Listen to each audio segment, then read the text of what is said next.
আজকে আমরা দেখতে চলেছি এসি সার্ভিসিং, ফুল জেট সার্ভিস। এই এসিটা, এটা হচ্ছে গোদরেজ 1 টনের এসি, যেটা অনেকদিনই সার্ভিস হয়নি। চলুন তাহলে আমরা শুরু করে।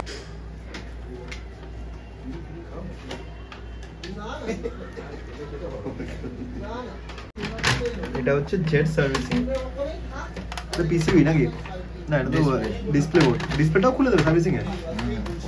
বাহ, এটা ভালোই, মানে ফুল সার্ভিস।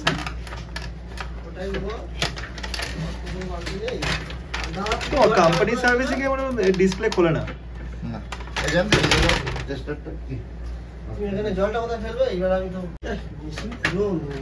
দেখো না কি অবস্থা। এটা 2018 এর পর থেকে প্রথমবার খোলা হচ্ছে। বিশাল নোংরা আছে, ছোট কিন্তু হ্যাঁ টেনেছে ভালো, এত গরমেও টেনেছে ভালো। ছোট ঘর বলে এই সাইডটা যেহেতু জল দেওয়ার ব্যাপার নেই, বোর্ড আছে, হ্যাঁ গ্লাস দিয়ে ক্লিন করে দেবো না। এখানে বোর্ড পিসিবিটাই তো মেন, এটা খারাপ হয়ে গেলে এখানে তো জল দেওয়া যাবে না। না, তো বেসিক্যালি এখন এসি সার্ভিসিং খুব দরকার, নাহলে যেভাবে এসি বাস্ট হচ্ছে। এসি কতবার সার্ভিসিং করা উচিত বছরে? ইউজের উপর মিনিমাম 2 বার সার্ভিসিং তো মাস্ট। সব পেয়েছি, কিন্তু তুমি কি করবে ভিতরে একটা জল ফেলে সেটা। সো বেসিক্যালি এখন যে কন্ডিশনটা দেখা যাচ্ছে, এতটা নোংরা হয়েছে, আর এসি থেকে জল পড়া শুরু করেছিল, কারণ যেহেতু হ্যাঁ ব্লোয়ারের ভেতরে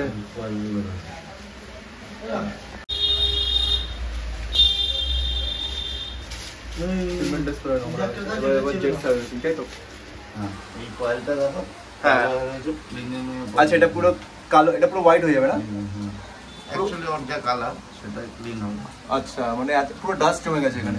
যদিও এটা খুলে পরিষ্কার করা রেগুলারলি করতাম আমরা 10 দিন অন্তর অন্তর, তুই অনেক দিন এটা গ্যাপ হয়ে গেছে। তাই পিসিবির মধ্যে প্লাস্টিক দিয়ে দেওয়া হলো, জল না ঢোকে।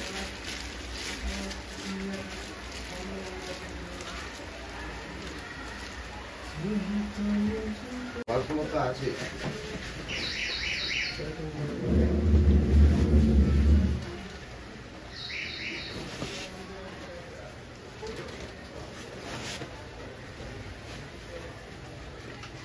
ভালো করে ফাঁক তো আছে, নিচটা চামড়া টেনে নাও না, নিয়ে উপরের দিকে টেনে নাও।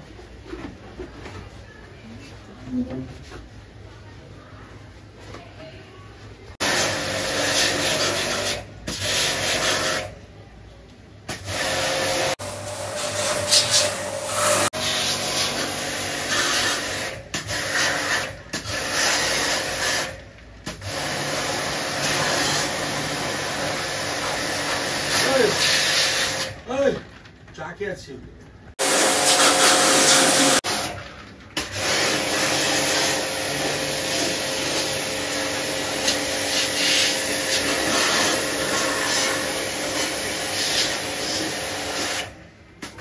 পুরো বৃষ্টি পড়ছে না?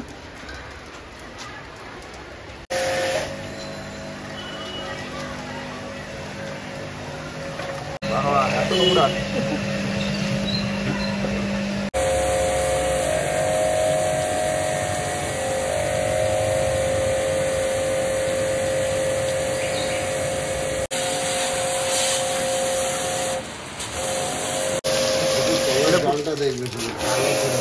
হ্যাঁ জলটা পুরো কালো,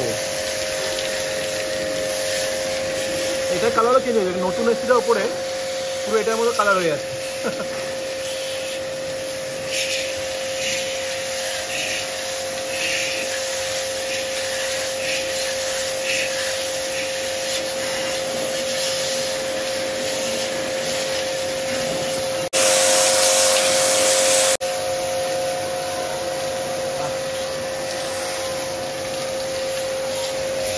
এত নোংরা হয়ে যায় আউটডোরে।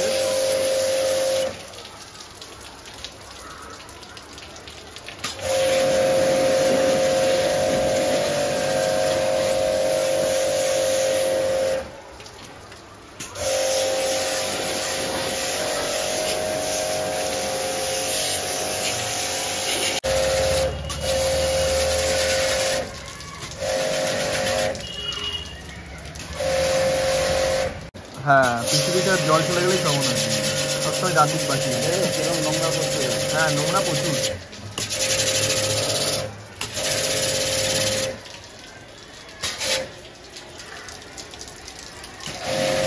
এই দিকে জল মারতে চায় না, এইটা নিচে মেন মনে হয় এই যে যেখানে গোদরেজ লোগোটা লেখা আছে ওখানে মানে পিসিবিটা আছে না? হ্যাঁ ওখানে বোর্ড আছে উপরের দিক দিয়ে।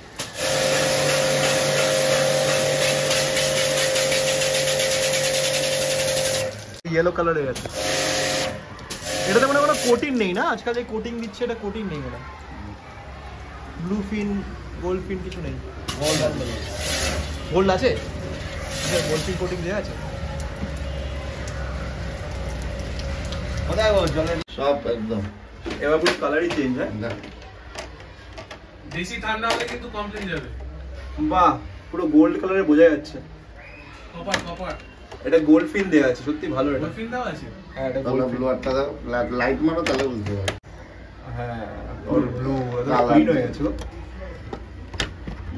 হ্যাঁ পুরো ক্লিন হয়ে গেছে একদম। ওটা ওই কেমিক্যালটা একটা কিনে দিলেই তো হলো, মেরে দিলে ক্লিন হয়ে যাবে। হ্যাঁ সত্য, কেমিক্যাল গান সব মারতে হবে। দারুণ। হ্যাঁ না কিছু তো বল,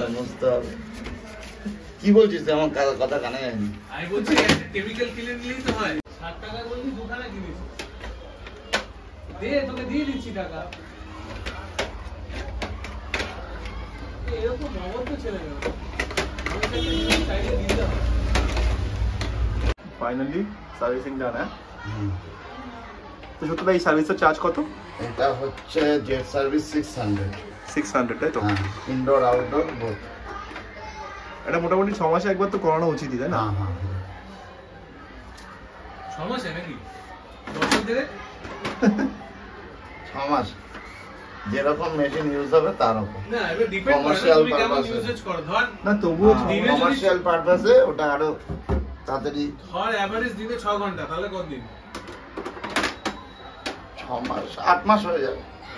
মানে বছরে তো একবার করতেই হয়। হ্যাঁ বছরে একবার ম্যান্ডেটরি, সিজনের আগে একবার করে। ডোমেস্টিকের ক্ষেত্রে বছরে একবার ম্যান্ডেটরি, আর কমার্শিয়াল জায়গায় ইউজ হলে সেখানে দুবার থেকে 3 বার।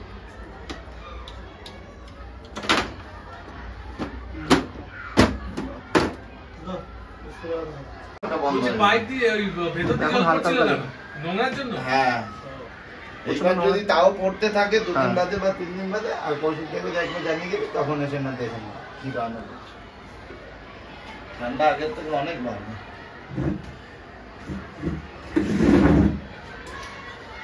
এই ভেজা অবস্থায় মেশিন চালালে কিছু হয় না? এই সার্ভিসিং এখন হলো একটু ভেজা চালাতে পারি তো?